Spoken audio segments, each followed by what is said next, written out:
There's a statement attributed to Imam Shafi and others that says, إِذَا صَحَّ الْحَدِيثُ فَهُوَ مَذْهَبِي. If the hadith is authentic, then it is my madhhab. This is actually the belief of every single Muslim, not only the great Imams, which is that if the Prophet ﷺ were to say something and it reaches you and you understood it correctly, this takes priority over everyone else's understanding.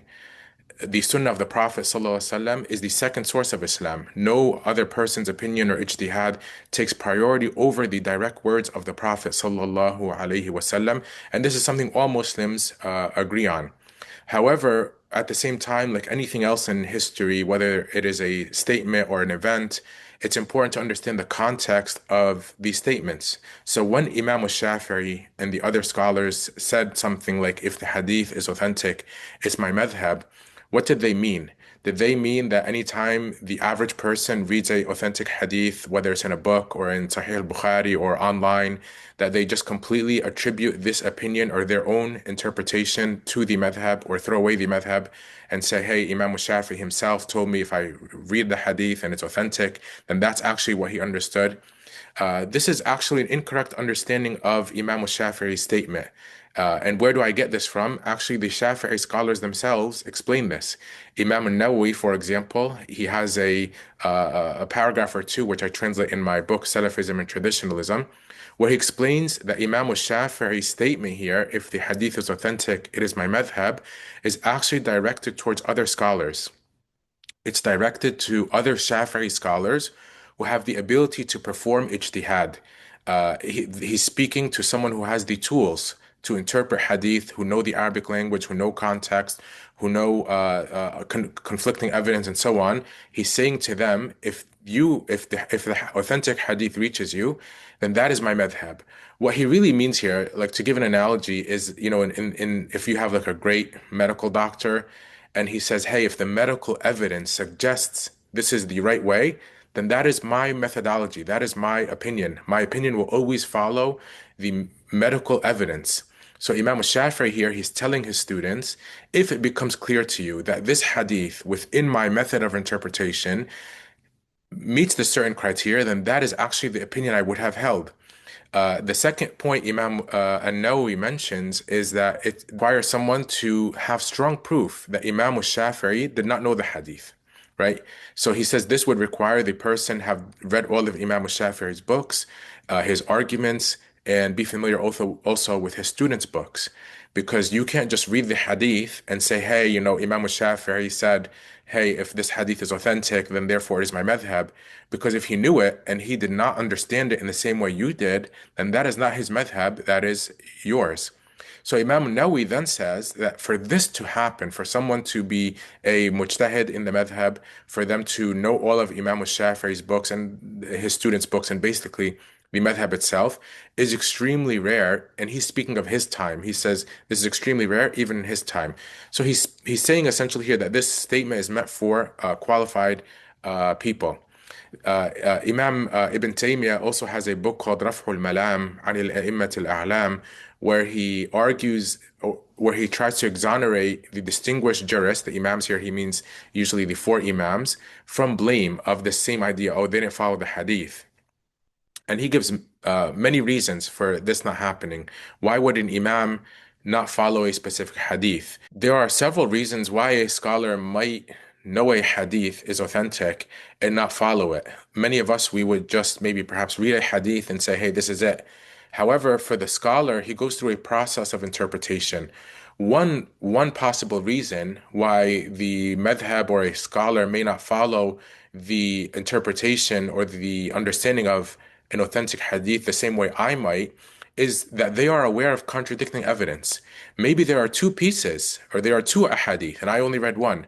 And these two ahadith give conflicting or contradicting pieces of evidence. So now the scholar must perform a form of ijtihad or interpretation to see how can these two pieces of evidence be merged together, or how can they be properly understood. Does one perhaps lead to a different direction? Another point is that what we might think is clear in the hadith may not be as clear as we think. Maybe There is a specific legal definitions or terminology that is not as that to the average person may be very clear, but to the scholar he doesn't see it as convincing evidence. A third reason is that there are cases where a hadith are abrogated. So, for example, the Prophet ﷺ, he said something along the lines of, "I used to prohibit you from visiting the graves, but now I have lifted that, and now you can visit them." So if someone only reads the first hadith prohibiting the visiting of the graves, and he takes this and he runs with it, he's actually missed another important piece of evidence. There's also the idea of general versus specific. There are general verses, there are general statements in our religion, and there are also general ahadith. And the scholar, when interpreting this, when reading a general hadith, he always knows there's a specific part to it. So, for example, the Quran will say something along the lines of, "Cut the hand of the thief off." What does this mean? Because the hand in Arabic can go anywhere from the top of the middle finger to the shoulder. So if someone were to just read this verse, for example, and say, "Hey, the hand," right, without knowing the specific where the Prophet ﷺ also commanded this be from the wrist. Not only that, there are other ahadith. So let's just say someone, they go to this wrist hadith and say, okay, anyone who steals, his wrist is to be cut off.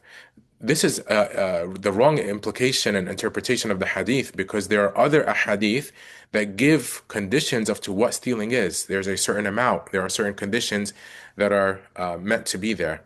And then there are dozens of other reasons. Sometimes it is the companion himself who narrates the hadith who himself doesn't apply it.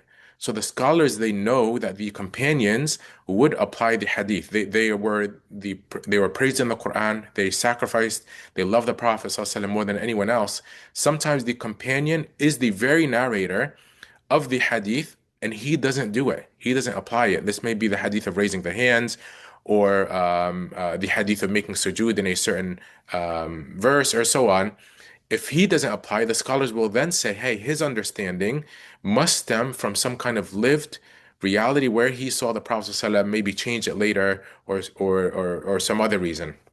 So in a nutshell, although this statement is true, إذا صح الحديث فهو مذهبي, although it is true and it is attributed to Imam al-Shafi'i and others, as Imam al-Nawawī and many other Shafi'i scholars later came, they explained that this was meant for other experts who have the tools to perform ijtihad, that if the evidence becomes very clear to them based on the Quran and the Sunnah, and they followed Imam al-Shafi'i's methodology, then Imam al-Shafi'i is saying, that is, I also follow what is the clear evidence as well.